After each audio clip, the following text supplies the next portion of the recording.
সত্যি বলতে সারা শরীরে শিহরণ খেলে যাচ্ছে। বারবার ইচ্ছা করছিল ওকে জড়িয়ে ধরতে। আমার শরীর তখন কামনার আগুনে পুরো ভিজে যাচ্ছিল। সুমন প্রামাণিক সুমু চ্যানেলের বিশেষ নিবেদন, সুতৃষ্ণার কামনা। গল্প পাঠে দীপান্বিতা প্রামাণিক এবং অন্যান্য চরিত্রে সুমন প্রামাণিক।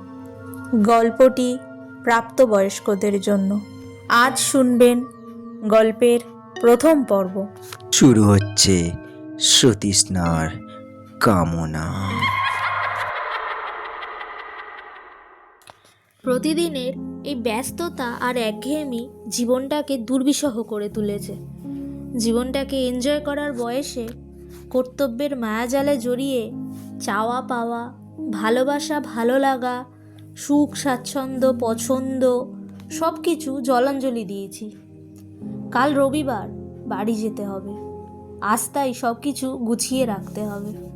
অফিস থেকে ডাইরেক্ট চলে যাব, যেমন যাই। ও হ্যাঁ, আমার পরিচয়টাই তো দেয়া হয়নি। আমি সুতৃষ্ণা। কলকাতাতে একটা বেসরকারি অফিসে চাকরি করি। আর অফিস থেকে প্রায় 7 কিলোমিটার দূরে বহু কষ্টে একটা ঘর ভাড়া পাই। তাতেই একা থাকি। একমাত্র শনিবার করেই বাড়ি যাই। কোনো রকমে একটা রাত থেকে আবার রবিবার ফিরে আসি। আমার বাড়ি নবগ্রাম। কলকাতা আসতে হলে কাটোয়া হয়ে হাওড়া ট্রেনে, বাসে করে কলকাতা। আর যখন গাড়ি পাই না, মাঝে মাঝে র্যাপিডো ইউজ করি। বাড়িতে মা আর ভাই, তাই তাদের মুখের দিকে তাকিয়েই আমার এই ডিউটি করা। কলেজ চলাকালীন ভাবিনি যে আমার জীবনের পরিণতি এই হবে। আর যদি বলি ভালোবাসার কথা, জীবনে যাকে চাওয়া হয় তাকে তো আর পাওয়া যায় না। সত্যি বলতে আমি এটা বিশ্বাস করতাম, যাকে ভালোবাসবো তাকেই বিয়ে করব।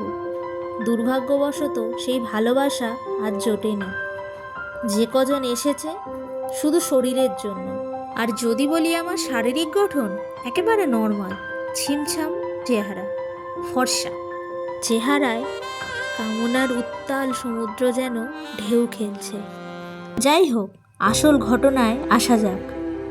অফিসের যে কজন কাজ করে সব ভুঁড়িওয়ালা, আর দেখতেও তেমন নয় যে চোখে লাগবে। কিন্তু এর মধ্যে একজনের কুনজর আমার ওপরে পড়ে।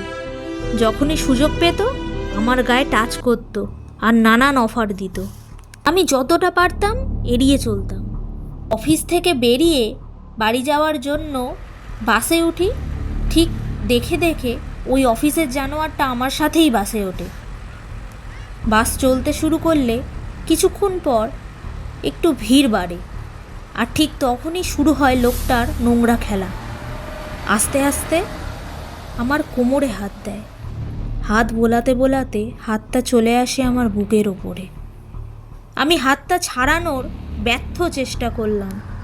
এদিকে চিৎকারও করতে পারছি না, কারণ অফিসের ওপরের মহলের লোক কিছু বলতে গেলে তো চাকরি যাবে। হঠাৎই কয়েকজন নামবে বলে সাইড চাইল। সেই সুযোগে আমিও তড়িঘড়ি নেমে গেলাম।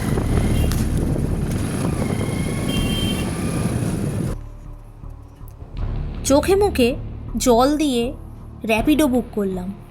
মিনিট দুয়েকের মধ্যেই বাইক চলে এলো। যথারীতি উঠে পড়লাম। উফ, আজ খুব বাঁচা বেঁচে গেছে। কিছুটা আসতে না আসতেই ঠান্ডা হাওয়া দিতে আরম্ভ করলো। আজ সকাল থেকেই আকাশের লক্ষণ ভালো ছিল না। এখন যদি বৃষ্টি আসে আমাকে পুরো ভিজতে হবে। বলতে বলতে আকাশে বিদ্যুতের চমক আর 2-1 ফোঁটা করে বৃষ্টি নামল।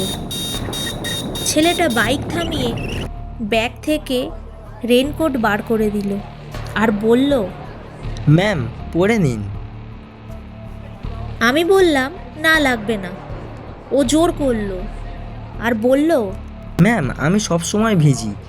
এখনকার বৃষ্টি ভালো নয়, জ্বর হতে পারে, আপনি পরে নিন। আমি পড়ে নিলাম। দেখতে দেখতে ঝমঝমিয়ে বৃষ্টি নামলো। রাস্তার অবস্থাও তেমন ভালো না। না চাইতেও ছেলেটিকে ধরতে হচ্ছিল আমাকে।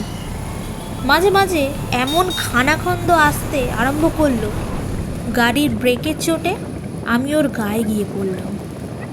সত্যি বলতে সারা শরীরে শিহরণ খেলে যাচ্ছে। বারবার ইচ্ছা করছিল ওকে জড়িয়ে ধরতে। আমার শরীর তখন কামনার আগুনে পুরো ভিজে যাচ্ছিল। হয়তো জীবনে এই প্রথমবার আমার বুকে অন্য কোনো শরীরের স্পর্শ আমার সম্মতিতে হলো। হঠাৎই ছেলেটা এত জোরে ব্রেক মারলো, আমি পুরো ওর গায়ে গিয়ে পড়লাম। আমি ওকে একেবারে জড়িয়ে ধরলাম।